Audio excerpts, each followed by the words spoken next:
నమస్కారం. వనవానికి స్వాగతం. ఈరోజు వార్తలలోని ముఖ్యాంశాలు. పారిశుధ్యమే పరమావధిగా పనిచెయ్యాలి. Deputy MPDO Medapati Satyanarayana Reddy.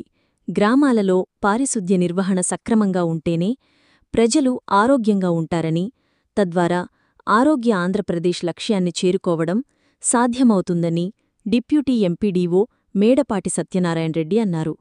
పెదపూడి మండలంలో పెదపూడి, పెద్దాడ, కైకవోలు, కుమారప్రియం, గండ్రీడు గ్రామాలకు చెందిన అధికారులకు, సిబ్బందికి పారిశుధ్యం పరమావధి అనే అంశంపై ఆయన వర్క్షాప్ నిర్వహించారు. ఈ కార్యక్రమానికి పంచాయతీ కార్యదర్శులు, పారిశుధ్య సిబ్బంది, అంగన్వాడీ టీచర్లు, డ్వాక్రా సంఘాల నాయకులు, సచివాలయాల సిబ్బంది, వెలుగు అంగన్వాడీ మండలస్థాయి అధికారులు హాజరయ్యారు.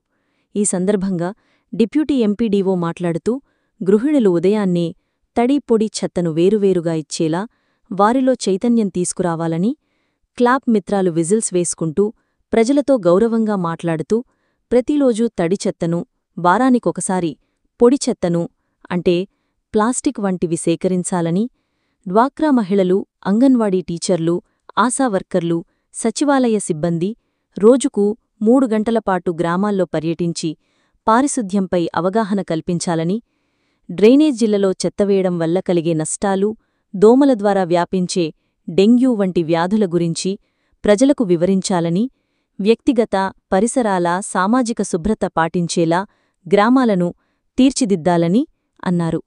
ప్రతి 3 నెలలకు ఒకసారి పారిశుధ్య కార్మికులకు అవసరమైన గ్లౌజ్ అంటే చేతి తొడుగులు, విజిల్స్, జాకెట్లు, డెటాల్ సబ్బులు, కొబ్బరి నూనె వంటివి అందించాలని పంచాయతీ కార్యదర్శులను ఆయన ఆదేశించారు.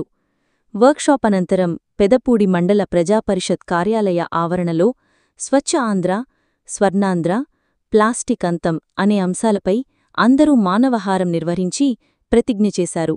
ప్లాస్టిక్ వాడకాన్ని వెంటనే తగ్గించకపోతే భవిష్యత్తులో క్యాన్సర్ బారిన పడతామని ఈ సందర్భంగా డిప్యూటీ ఎంపీడీఓ హెచ్చరించారు. ఈ కార్యక్రమంలో గ్రేడ్ 1 పంచాయతీ కార్యదర్శి మన్యం శ్రీనివాసరావు చౌదరి, పెద్దాడ, ఉషారాణి, పెదపూడి, సుంకర వీరస్వామి, కుమారప్రియం, తుమ్మల లక్ష్మీనారాయణ, గండ్రేడు, అంగన్వాడీ ఎక్స్టెన్షన్ ఆఫీసర్ అరుణ, సచివాలయ సిబ్బంది మరియు ఇతరులు పాల్గొన్నారు.